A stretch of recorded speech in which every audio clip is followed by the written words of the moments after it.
گو۔ بسم اللہ الرحمن الرحیم نحمدہ ونصلی علی رسولہ الکریم۔ آج میں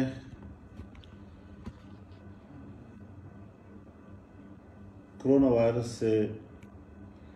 پیدا شدہ صورتحال کے حوالے سے ایک اہم پہلو کی طرف قوم کی توجہ مبذول کرانا چاہتا ہوں۔ جو ہی اس عالمی وبا نے انسانیت کے لیے خطرے کی گھنٹی بجائی تو ہماری جماعت نے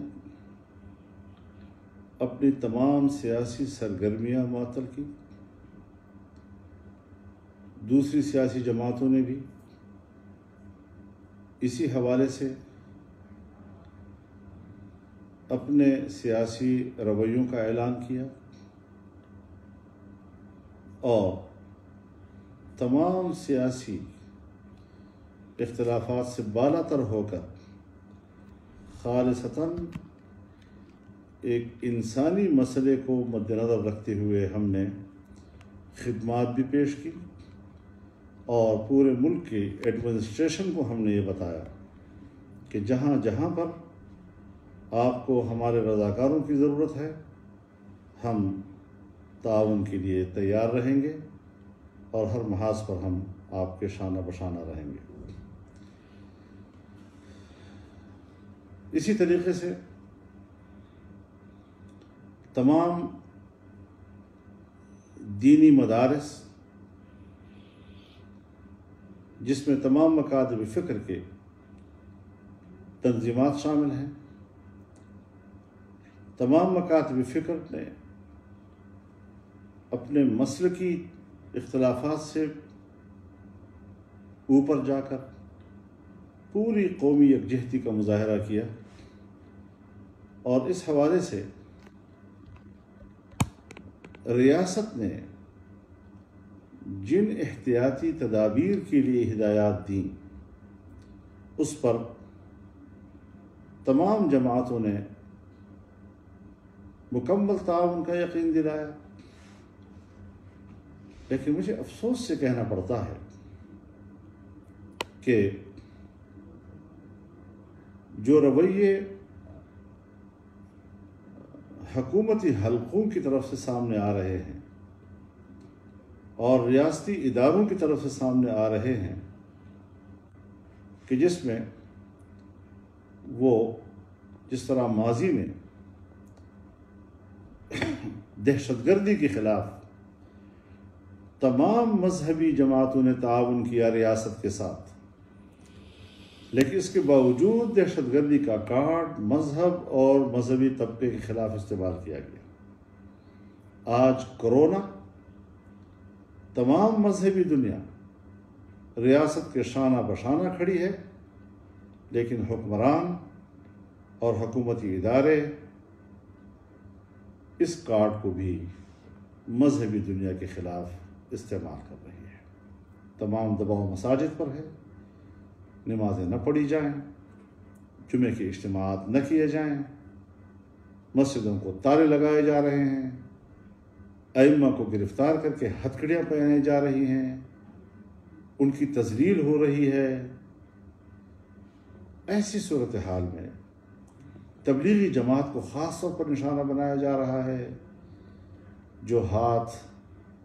ساری زندگی پوری انسانیت کی خیرخواہی کے لیے اٹھتے ہیں اللہ کے حضور، آج انہی ہاتھوں کو ہتھکڑیاں پہنائی جاتی ہیں، ان کو حوالات میں بند کیا جاتا ہے، ان کو اور ان کی جماعتوں کے پھیلاؤ کو کرونا کے پھیلاؤ سے تعبیر کیا جاتا ہے، اور اس کو اس کا ذمہ دار قرار دیا جاتا ہے، جبکہ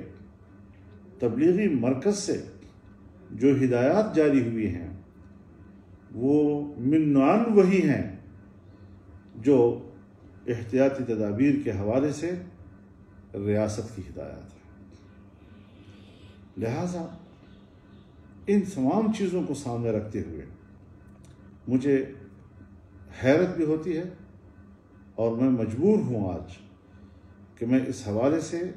ایک بار پھر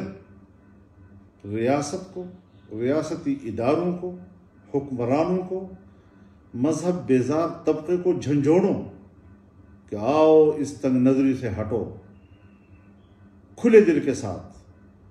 اس کو پوری انسانیت کا مسئلہ سمجھو اور اس کے لیے احتیاطی تدابیر اختیار کرنے کے لیے مساویانہ رویے ہر ایک کے ساتھ رکھنے کی اپنے اندر صلاحیت پیدا کرو، اپنی روش کو تبدیل کرو۔ اس طرح معاملات نہیں چلا کرتے کہ آپ قوم کو ایک رکھنا بھی چاہتے ہیں اور آپ جب ہمارے ساتھ معاملات طے کر لیتے ہیں، اکابر علماء کرام تمام مکاتب فکر کے حکومت کے ساتھ مذاکرات کرتی ہے، معاملات طے کرتی ہے، اس کے بعد پھر نئے احکامات سامنے آ جاتے ہیں۔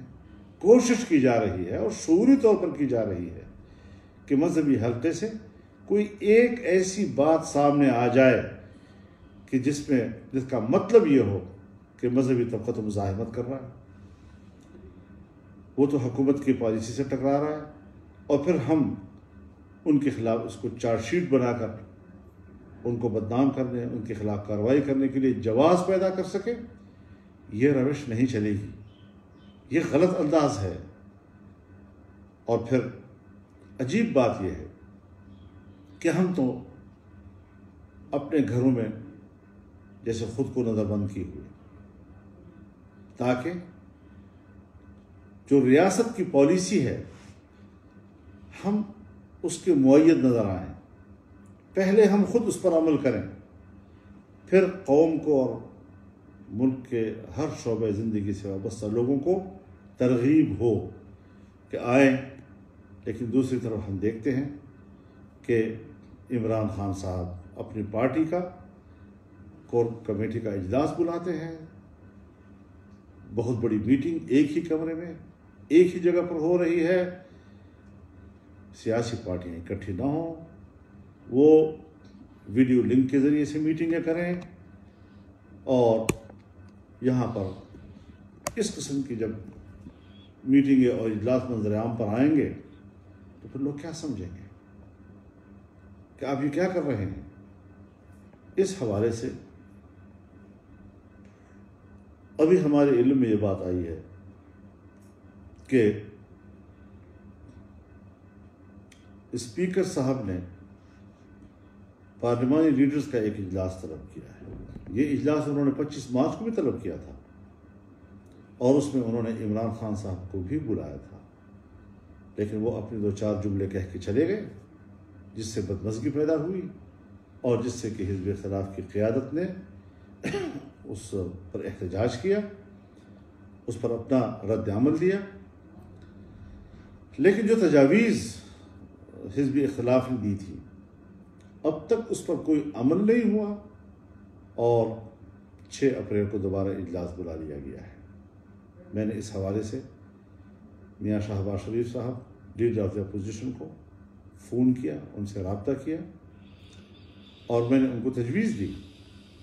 کہ جب تک ایک پارلیمانی مانیٹرنگ کمیٹی نہیں بنتی جو کورونا کے حوالے سے ریلیف کے کاموں کی نگرانی کرے، پیسہ کہاں سے آ رہا ہے، کتنا آ رہا ہے، کہاں خرچ ہو رہا ہے، کس طرح خرچ ہو رہا ہے، اس وقت تک ہم اس قسم کی کسی اسپیکر کانفرنس میں شریک نہیں ہوں گے۔ میں ان کو شکر گزار ہوں کہ انہوں نے اتفاق کیا، اور پھر تمام حزب اختلاف کی پارٹیوں کی مشاورت سے انہوں نے اس حوالے سے باضابطہ طور پر اپنا موقف بھی جاری کیا۔ ہم یہ بھی واضح کر دینا چاہتے ہیں کہ اس حوالے سے حکومت نے جو ٹائیگر فورس بنانے کا عندیہ دیا ہے، اور اس کے لیے وہ اس کو رجسٹر بھی کرا رہے ہیں، ہم اس طرح کے سرکاری فورس کو مسترد کرتے ہیں۔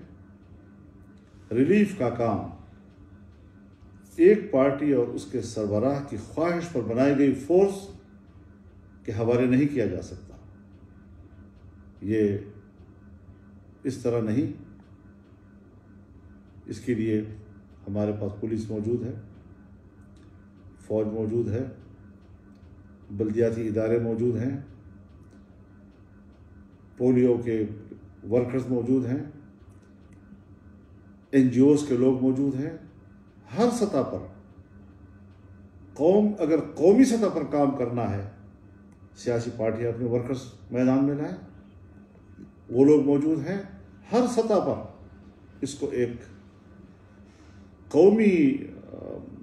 تحریک کی شکل ملنی چاہیے، اور یک طرفہ طور پر صرف یہ کہ حکمران کی خواہش پر اور ان کی بنائی ہوئی فورس کے ذریعے سے لوگوں کو ریلیف مہیا کیا جائے گا، ہم اس کو بھی مسترد کرتے ہیں، اور اس حوالے سے ریلیف کے کاموں کا ہم حصہ نہیں بنیں گے۔ اس میں کرپشن کے احتمالات بہت زیادہ ہوں گے، اس میں جانبدارانہ رویوں کے احتمالات بہت زیادہ ہوں گے۔ ہم سمجھتے ہیں کہ یہ وقت نہیں کہ اس کو اس قسم کے جانبدارانہ رویوں کے حوالے کیا جائے صورتحال کو۔ تو ہم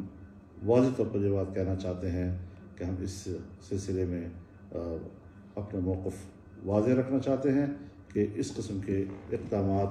یہ قابل قبول نہیں ہوں گے۔ حکومت خود کہتی ہے، اس کا دعویٰ ہے کہ ہمیں جنوری سے اندازہ تھا کہ ایک وبا آ رہی ہے، اور پہلا کیس 25 فروری کو ہوا ہے۔ 1.5 سے 2 مہینے کے دوران انہوں نے کسی قسم کی حفظ ما تقدم کے طور پر اقدامات نہیں اٹھائے۔ 27,000 سے زیادہ زائرین ایران سے پاکستان واپس آئے۔ تفتان پر افراتفری کا عالم تھا، اور کسی قسم کے کوئی ایسے انتظامات نہیں کیے جا سکے تاکہ ایسے لوگ کہ جن کے اندر وائرس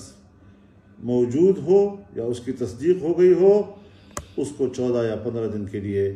قرنطینہ میں رکھا جائے۔ بکھرے ہوئے حالات، یہاں سے لوگ بھاگ گئے، ملک میں پھیل گئے، اور یہاں جو ہمارے، میں تو اس وقت ڈیرہ اسماعیل خان میں ہوں، یہاں جو قرنطینہ موجود ہے اس میں وہی لوگ ابھی تک یہاں پر ہمارے پاس ہیں، ہمارے ڈسٹرکٹ ایڈمنسٹریشن کے پاس ہیں، اور اس طریقے سے یہی صورتحال پورے ملک میں پھیلی ہے، گلگت تک پھیلی ہے۔ ہمارے ایک ڈاکٹر مریضوں کے علاج کرتے کرتے خود شکار ہوئے اور اپنی جان قربان کر دی، لیکن وہ لگ کے ہیں اس محاذ پر اپنی خدمات دینے کے لیے۔ جب حکمران اعتراف کرتے ہیں کہ ہمیں ادراک تھا، اس کے بعد آج تک جب ان سے کچھ نہیں بن سکا تو پھر اس کا ملبہ وہ دوسروں پہ ڈالتے ہیں، اس کا ملبہ وہ مدارس پہ ڈالتے ہیں، مساجد پہ ڈالتے ہیں، تبلیغی جماعت پہ ڈالتے ہیں۔ تبلیغی جماعت نے تو واضح طور پر اعلان کر دیا کہ ہماری جماعتیں رک جائیں، جہاں ہیں وہیں رک جائیں، جس مسجد میں ہے اسی کو قرنطینہ بنائیں۔ مدارس نے اپنے امتحانات ملتوی کر دیے ہیں، مدرسوں کو بند کر دیا ہے۔ یہ سارا تعاون ہو رہا ہے ان کے ساتھ۔ اس کے باوجود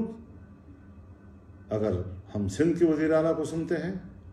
تو بھی حقائق کی بالکل خلاف گفتگو کر رہے ہیں، جس سے جیسے ایک قسم کی ایک تعصب ٹپک رہی ہو۔ اگر ہم پنجاب گورنمنٹ کو دیکھتے ہیں، تشدد ہو رہا ہے، علماء پہ تشدد ہو رہا ہے، ائمہ پہ تشدد ہو رہا ہے، تبلیغی جماعت والوں پہ تشدد ہو رہا ہے، ان کے قافلوں کو جس طرح روک کر ان کی تذلیل اور توہین کی جاتی ہے، یہ سارے مناظر سامنے آ رہے ہیں، اور یہ بالکل قابل احتجاج ہیں۔ تو اس سلسلے میں لوگ تعاون کر رہے ہیں، عوام کو، عوامی حلقوں کو اس حد تک تنگ نہ کریں کہ پھر یہ لاواہی پھٹ پڑے۔ آپ نے غریبوں کو گھروں میں بند کر دیا ہے، دہاڑی دار لوگوں کو گھروں میں بند کر دیا ہے، مزدور پیشہ لوگوں کو گھروں میں بند کر دیا ہے، دکانیں بند کر دی ہیں آپ نے، اب وہ روزگار کہاں سے لیں گے؟ کب تک انتظار کریں گے جبکہ آپ کے پاس کوئی متبادل بھی نہیں ہے؟ کہاں سے متبادل آپ اس کو فراہم کر رہے ہیں؟ آپ نے ہسپتالوں کو بند کر دیا ہے، صرف ایمرجنسی کھولی ہوئی ہے۔ آخر اور بھی مریض ہوتے ہیں، وہ مریض کدھر جائیں گے؟ کہاں جائیں گے؟ جو لوگ راشن اکٹھا کر کے غریب لوگوں تک پہنچانا چاہتے ہیں، وہ جب یوٹیلیٹی اسٹور میں جاتے ہیں تو یوٹیلیٹی اسٹورز یوٹیلیٹی قیمتوں پر ان کو راشن مہیا کرنے کے لیے تیار نہیں ہیں۔ میں نے تو یہاں تک بھی دیکھا ہے کہ اگر ہماری جماعت کے اسمبلیوں کے ممبران یوٹیلیٹی اسٹور کی طرف گئے ہیں تو ان کو واپس کر دیا گیا ہے۔ یعنی صرف حکومتی پارٹی کے ممبران جو ہیں وہ مالک ہیں یوٹیلیٹی اسٹورز کے۔ یہ اسٹورز اور ان کی رعایتیں صرف ان کے لیے ہیں۔ دوسری جماعتیں یا حزب اختلاف کی جماعتیں یا ان کے جو عوامی نمائندے ہیں وہ کیا اس بات کا حق نہیں رکھتے؟ لوگ ہمیں کہتے ہیں جی آپ ان کے لیے راشن کا انتظام کریں، جب ہم بازار میں جاتے ہیں دکانیں بند ہیں، کسی قسم کا راشن ہمیں مل نہیں رہا ہے، لوگ چندہ کر رہے ہیں، اپنے چندے اور اپنے پیسے سے بازار میں جاتے ہیں اور ان کو راشن نہیں مل رہا۔ کس طرح غریبوں کی مدد کی جائے؟ کس طرح روزمرہ کی بنیاد پر کما کر کھانے والے لوگوں کی مدد کی جا سکے؟ مریض گھروں میں پڑے ہوئے ہیں، اسپتال آپ نے ان کے لیے بند کر دیے ہیں۔ یہ وہ مشکلات ہیں جس کی طرف متوجہ ہونا ضروری ہے، اور لوگوں کو اس حد تک مت پہنچاؤ کہ وہ یہ فیصلہ کریں کہ گھر میں بھی تو میں نے مرنا ہے تو پھر باہر آ کر میں مروں۔ لوگ تعاون کر رہے ہیں، مذہبی جماعتیں تعاون کر رہی ہیں، مساجد آپ کے ساتھ تعاون کر رہے ہیں، مدارس آپ کے ساتھ تعاون کر رہے ہیں، تبلیغی جماعتیں آپ کے ساتھ تعاون کر رہی ہیں، تمام مکاتب فکر آپ کے ساتھ تعاون کر رہے ہیں۔ ان کو بے قدری کی نگاہ سے مت دیکھو۔ حزب اختلاف آپ سے تعاون کر رہی ہے، آپ ان کی تجاویز پر عمل نہیں کر رہے۔ سیاست کے لیے اور بہت سے میدان ہیں، اور ہم بھرپور طور پر یہ صلاحیت رکھتے ہیں کہ جب سیاسی محاذ آئے گا، سیاسی میدان آئے گا تو ہم دوسروں کو نیچا دکھاتے ہیں، خود نہیں جھکا کرتے۔ لیکن آج وہ وقت نہیں ہے، آج قومی یکجہتی کا وقت ہے، آج پورے انسانیت کو بچانے کی جد و جہد کا وقت ہے۔ اس کے لیے بھرپور قومی یکجہتی کی ضرورت ہے۔ میں ایک بار پھر حکمرانوں کو، ریاست اور ان کے اداروں کو دعوت دیتا ہوں کہ آئیں، اپنے اس خول سے باہر آئیں، وسیع نظری کا مظاہرہ کریں، انسانیت کی فکر کریں، اور مذہب کے حوالے سے اپنی تنگ نظری سے دستبردار ہو جائے، اعلیٰ روش کا مظاہرہ کریں، اور انشاءاللہ ہماری قومی یکجہتی ہی اس قسم کی قومی سطح کی بلاؤں اور وباؤں کا مقابلہ کر سکتی ہے۔ والسلام وآخر دعوانا الحمدللہ۔